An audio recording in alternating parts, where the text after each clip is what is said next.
The ideas expressed in the following presentations are those of the speakers and do not necessarily reflect the views of ACI or its committees. ACI web sessions are recorded at ACI conventions or other concrete industry events and will be made available for viewing free of charge for 1 week. Thereafter, they will be archived on the ACI website or added to ACI's online CEU program, depending on their content.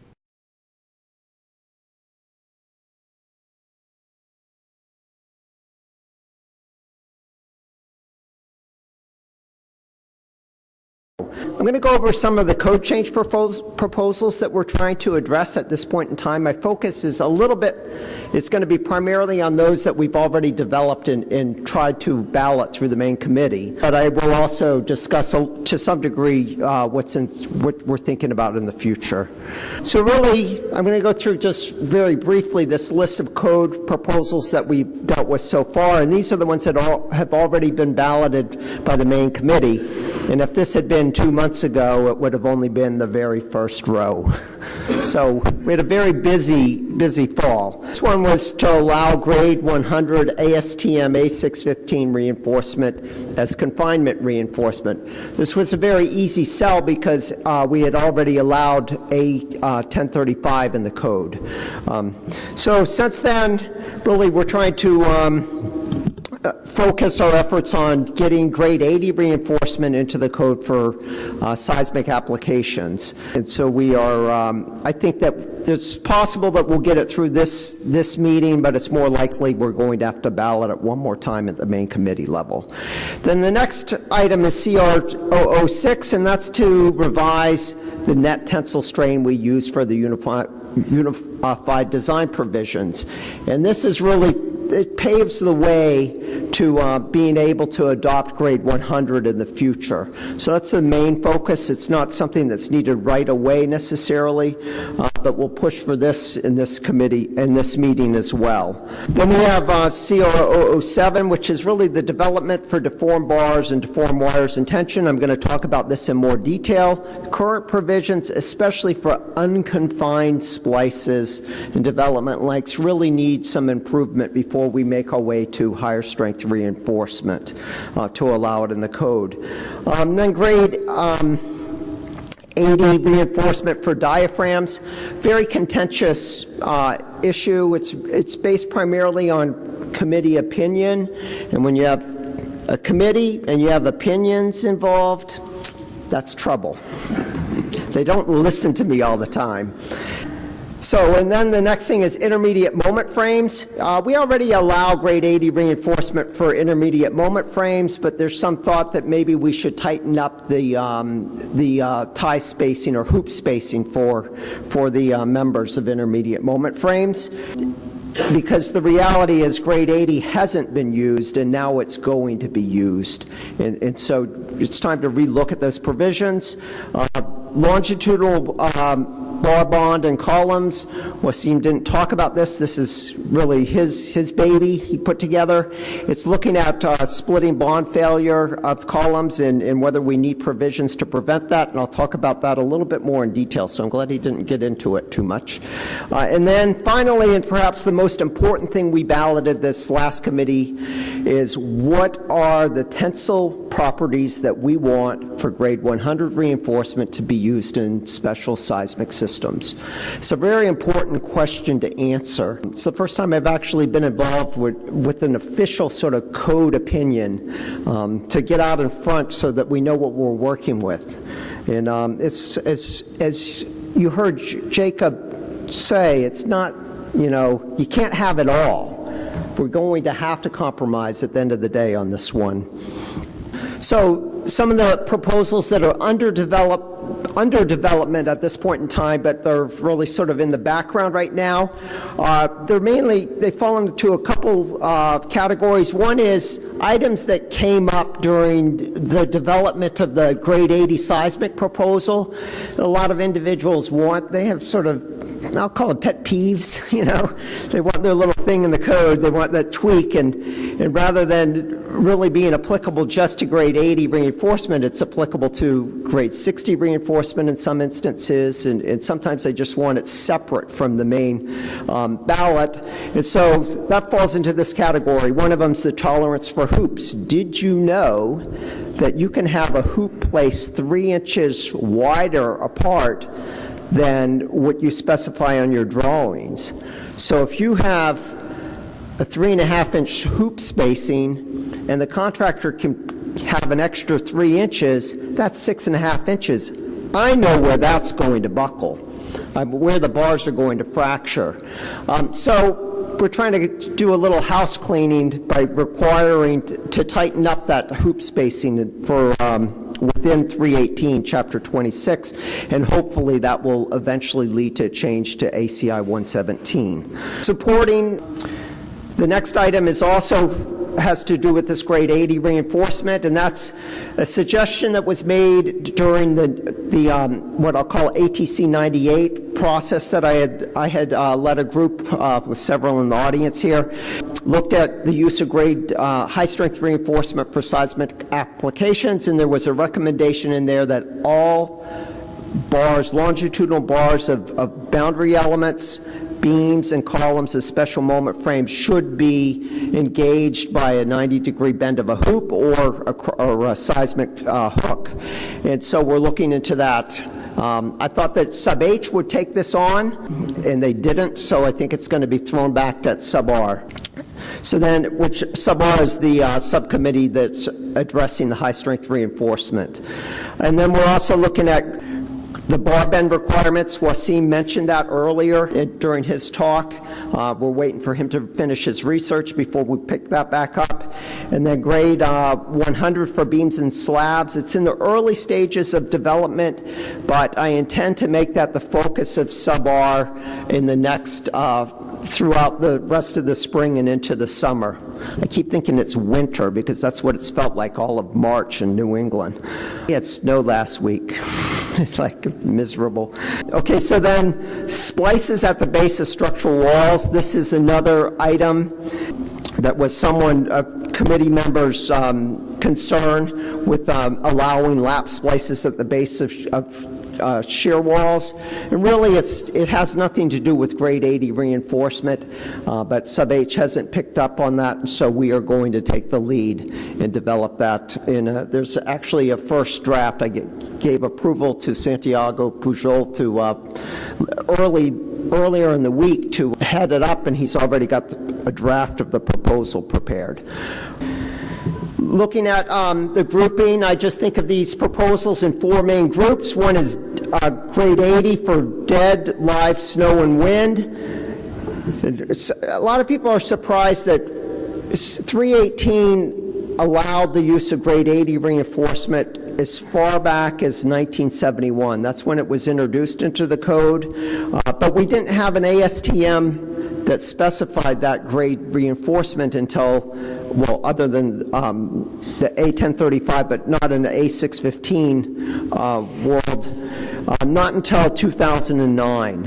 And so we really haven't had grade 80 reinforcement out there, and so it wasn't being used as that cycle was described by 2 speakers before me. We're now at the point where we do have grade 80 available, and so it's going to be used a lot more in the future.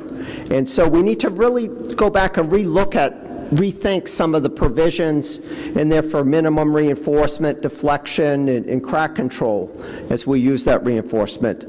Then there's the grade 80 seismic. We hope to have that addressed in the 2019 code. Grade 100 for dead, live, snow, and wind. We're still targeting at least some use for 2019, I hope to get in. And I think that for grade 100 seismic, I think it's very unlikely to end up in the 2019 code at this point because there's so much research that's incomplete at this point in time. But I would like to at least have some hope of leave some door open that we get something in there, allow it for some limited use.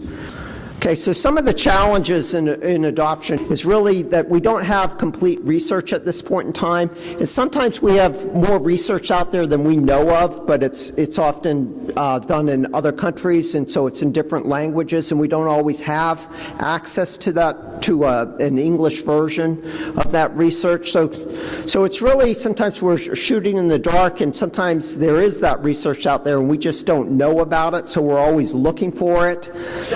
Because we don't have all of that research, we really need to base some of our proposals based on committee opinion.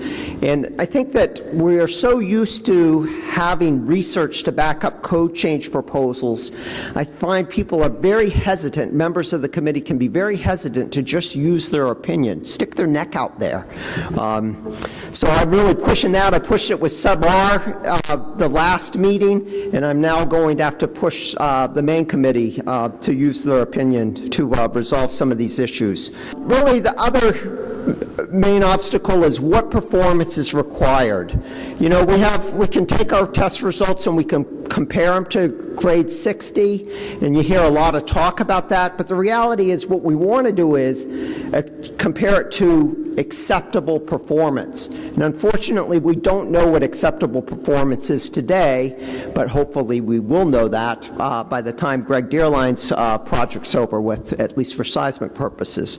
But just looking at an example, you know, here's a beam that they tested at Berkeley, non-seismic beam.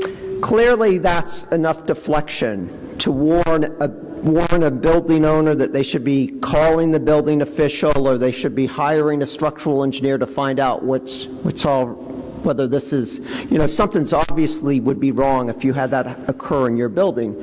So, but we don't really have a way of clearly defining when do you cross that line for that acceptable performance. So we really struggle with that at this point in time. Hopefully we'll bring some closure to that within this cycle. So another sort of challenge is, well, we keep saying that it's equivalent or really close to equivalent performance when you go to grade 100 reinforcement, but there really are some differences, and those differences are sometimes there's more pinching of the hysteresis loops. They'll often, you know, both go to 5% drift, but maybe the grade 100 only makes it one cycle and the grade 60 makes it 2 cycles or something. There's like a cycle, a half cycle, or a full cycle difference between them. And this can bother some committee members, and so we have to address that.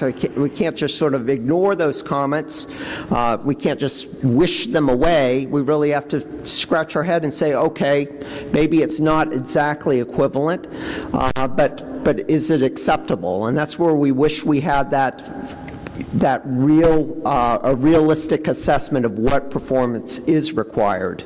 So the last thing we've heard quite a bit about is just defining the required material properties.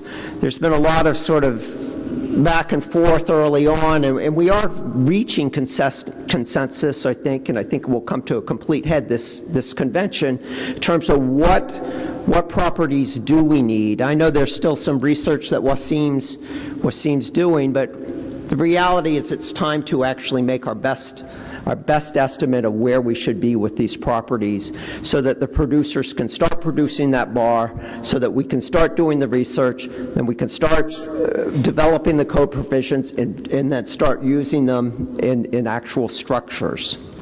Okay, so going back, these groupings of proposals, the grade 80 dead, live, and wind loads, so like beams supporting gravity loads. I already mentioned grade 80 has been allowed since 1971, but we really anticipate an increase in its, I shouldn't say an increase in its use beginning on a regular basis. It's time, and so we really need to look at things like the development length, the minimum reinforcement ratio, and the deflection. And so for these are all being addressed by, well, development length is being addressed right now in sub-R, but it's likely to move to sub-B. But minimum reinforcement and deflections are being addressed by sub-C, and mainly it's sub-R looking at what sub-C is doing and making sure that the changes they're recommending are well set up for when we bring in grade 100. So we're looking carefully at what others are doing and thinking about the future. So going through the development length, if you look at the data, there's some data already out there with higher strength bar in development and splice length data and results. If you compare the development length that you get out of ACI 318 to the test values over the what you compute, if you're above 1, then you're safe.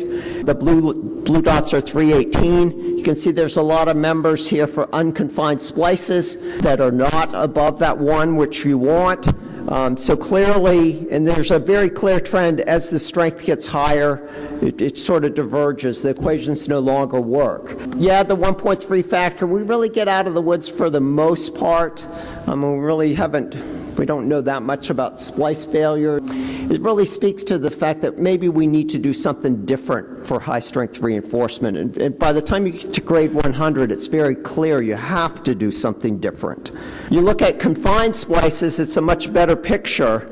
Yes, there are many values below the line, that line for bars for confined splices, but by the time you add the 1.3 factor for a splice versus just development length, the values crossing that line is just one data point actually is below that line. And if you look at that data point, it's like semi-confined, or it's not as well confined as some of the other tests that were involved. So really, the concerns primarily with grade 100, and so we're trying to think ahead. What do we need to change? What can we change right now based on the research that we have? Andres Lepage and David Darwin put together a proposal, CR007, where it was looking at changing the development and splice length equations in the code. That went through sub-R. It went through the main committee, but there were several no votes. At this point, there's further research underway by Dr. Frosch at Purdue University. And so there's been a suggestion that we put this on hold until that research is done. I don't know. We'll discuss that possibility in our subcommittee meeting on Tuesday. The minimum reinforcement and deflection of members is being addressed by sub C, as I already mentioned. I don't know what's in store for the minimums, the minimum reinforcement values. I do know that for the deflections, we've already, at the main committee level, balloted a proposal. I don't remember the disposition of that right now, but it was to replace the Branson equation in the current code with the Bischoff equation, which I fully support.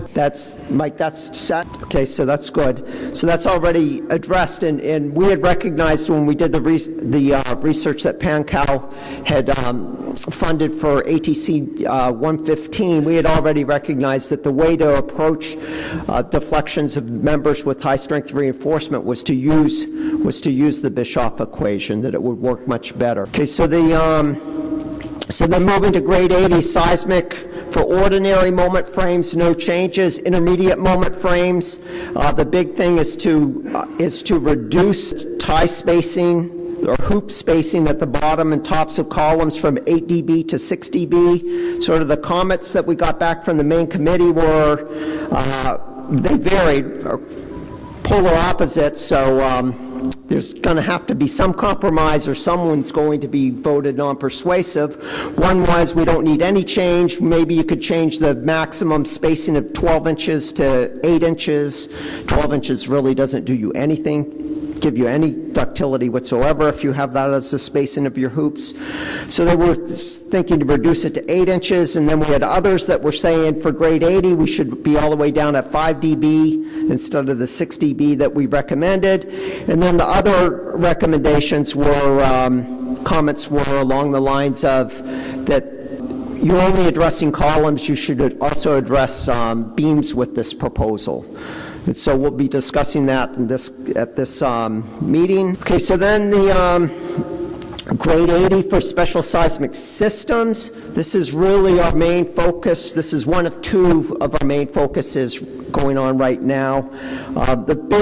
What we're really doing with this is we're recommending, well, first of all, it applies to flexure and shear for the design of columns and beams of moment frames and to structural walls, to shear walls. And I really pushed to use committee opinion to push forward with the grade 80 bar for the horizontal shear bars for shear walls in particular, because that's where there's a big benefit and a danger of mixing straight bars when you're constructing these if you're mixing grade 60 horizontal bars and grade 80 vertical bars.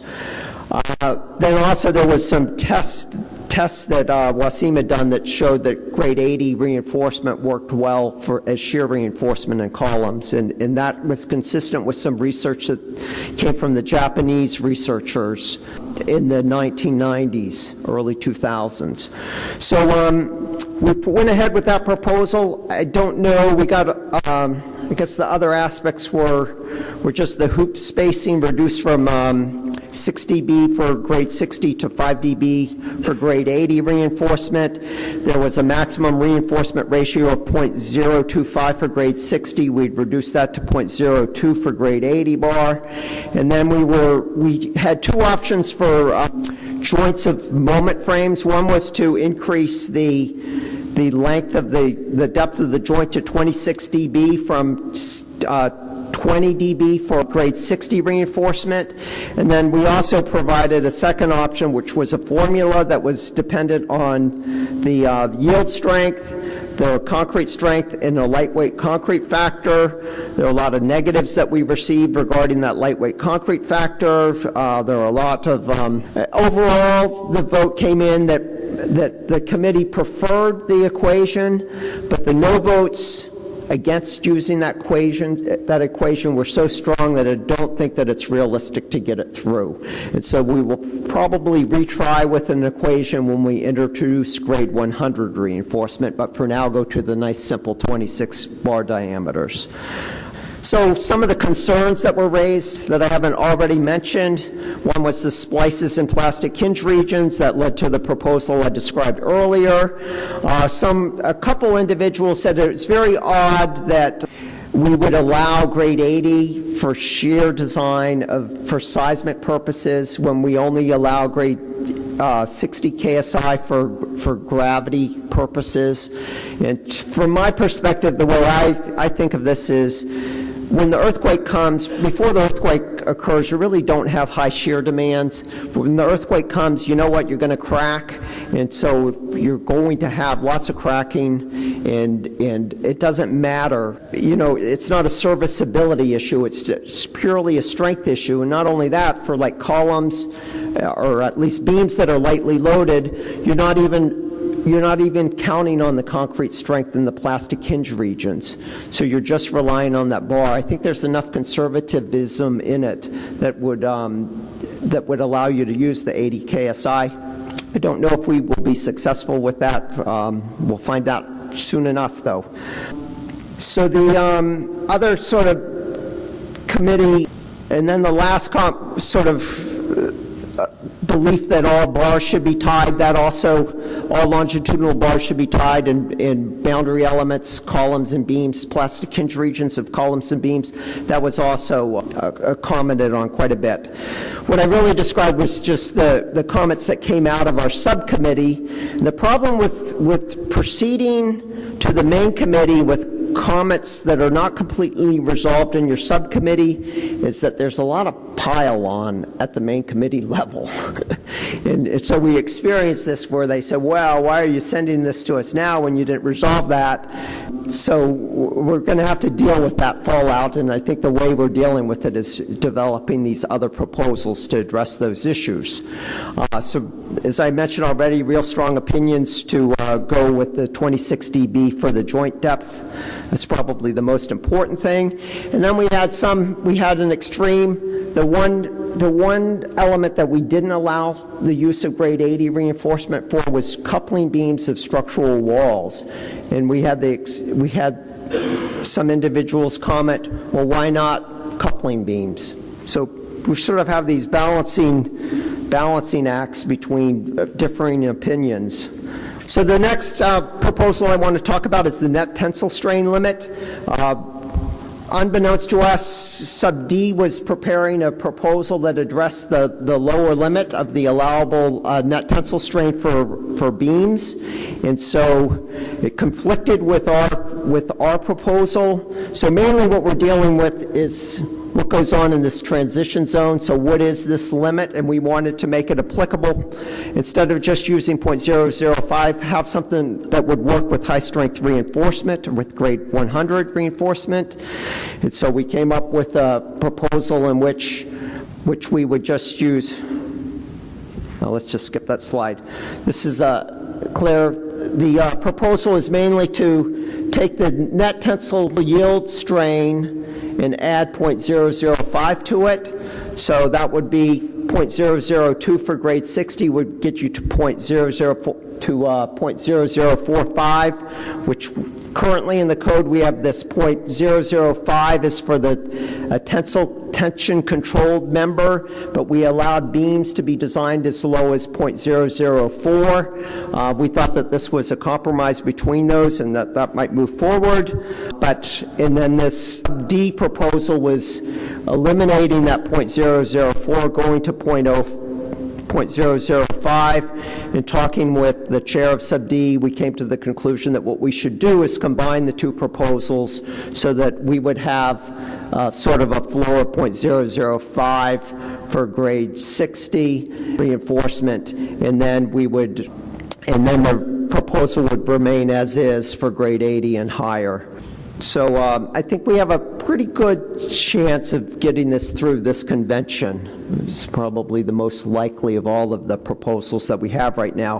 Grade 80 for diaphragms, I wouldn't say it's dead on arrival, but we have some pretty tough negatives that we need to deal with. It was intended to apply to flexure and shear of diaphragms and to axial loads of cords and collectors. The real sticking points are for the axial load for collectors. The concern is that you have too much elongation in that collector, and that you really need to keep the stress down in the collector. I remember being an engineer practicing maybe 20 years ago when I was living in San Francisco, checking the elongation using a P/A type calculation for a collector and realizing, wow, that's going to elongate 2 inches. That's going to be a lot of cracking in the diaphragm, and that was the concern that was brought up in this proposal in the voting. So that's perhaps the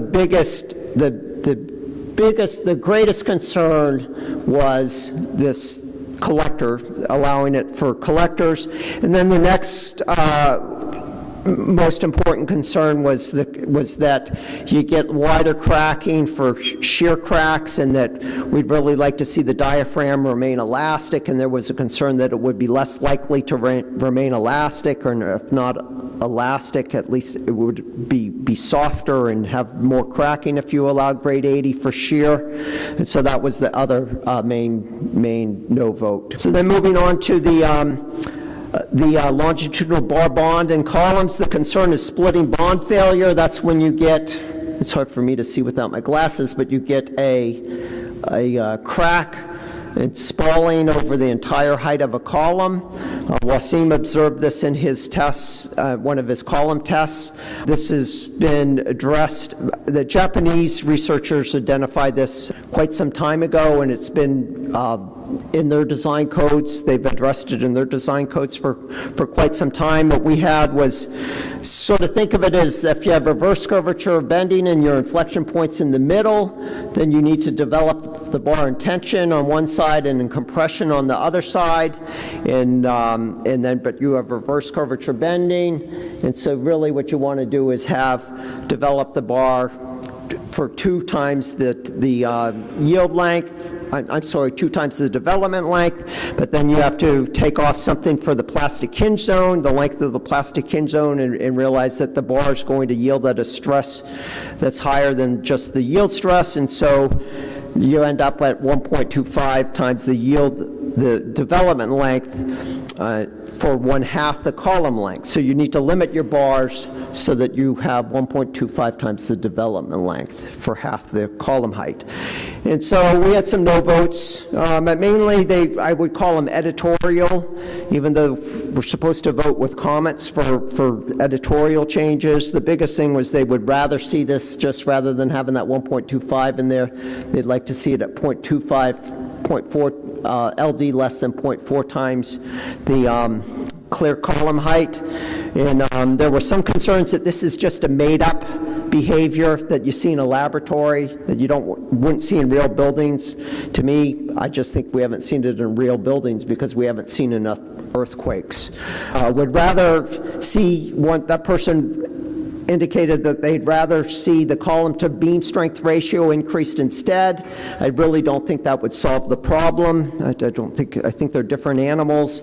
And then there was some concern that when you get to real short columns, we left some language in the commentary that sort of scared some individuals, like we were bringing up a problem and then not addressing it. So we'll have to talk about that within our subcommittee. Okay, then the last proposal that I'm going to talk about was this committee opinion, and that was the tensile properties for high-strength reinforcement that we would use for grade 100 reinforcement that we would use for seismic applications. I think that all of the properties were pretty easily agreed upon. No one even commented on the elongation. The testing's really shown that of the two parameters, elongation and tensile to yield ratio, the tensile to yield ratio is more important than the elongation. I'm not, in my mind, I haven't totally squared that in my mind, but the test results are the test results. They don't lie. And so I think the big question was this 1.15 that we went into, that we recommended. If you don't ask for something, you're not going to get it. And so we went in knowing that we probably wouldn't get it, and we didn't. We got recommendations anywhere from 1.2, leave it at 1.25, a lot at the 1.2 range, but clearly it's not going to stay at 1.15. I know that the producers are willing to go to 1.17. I do think that the producers deserve a seat at the table on this one because they're the ones that need to make the bar, and the reality is it affects their bottom line. They have to add the chemicals to microalloy it, and that comes with money, and that comes with an increase in the price of steel. And so I think we realistically need to know, realistically need to balance the properties that we can obtain and then adjust the requirements in the code if necessary to accommodate those properties. Okay, any questions? Yes. Yes. Can you go to the microphone, please? Finally, we got a question. I can see it's Dan now. No, it's not. So you alluded to the idea that the tension development links for grade 80 bars are incorrect in the code.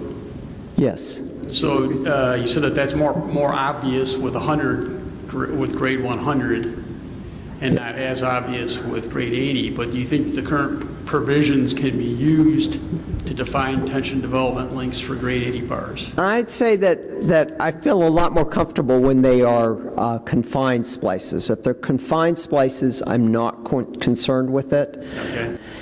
I don't believe it's unsafe, but I really would avoid using unconfined splices whenever possible, and think about, is that splice ever going to be truly tested? Right. Or called upon to work? The reality is there are tests that are showing that they don't, lap splices are problematic in plastic hinge regions, and so that's a place where they really need to work, and if they don't work there, it's hard to sort of envision another place where they are likely to fail the splices.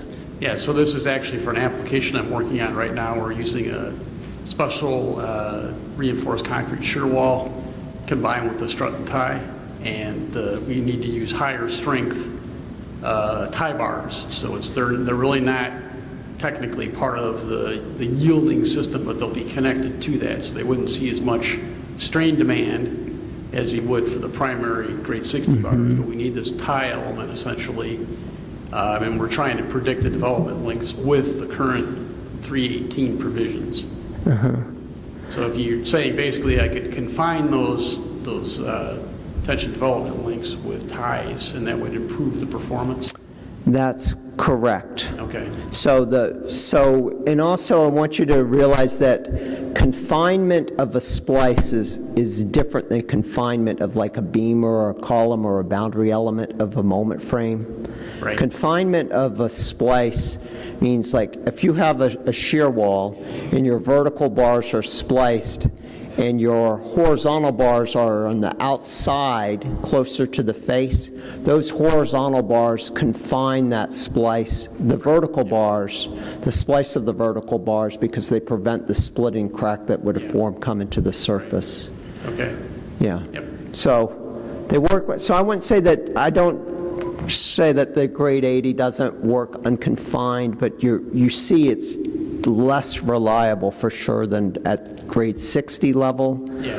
And by the time you get to grade 100, you have to do something Bets different. are off at grade 100. What's that? You said all bets are off at grade 100. Yeah, and I think that it's clear that like ACI 408, the data looks pretty good with those formulas, but they're hard to those are hard to implement and follow. I mean, they're difficult. They're not impossible. I'm able to figure them out. Sure. But so that's the best location to go for right now. There's also the paper that Lepage and Darwin put together that sort of simplifies 408 to some degree. The proposal that went through simplifies it further, but it's really not for prime time yet. Yeah. Okay, thank you. Okay, thank you. Have a good night.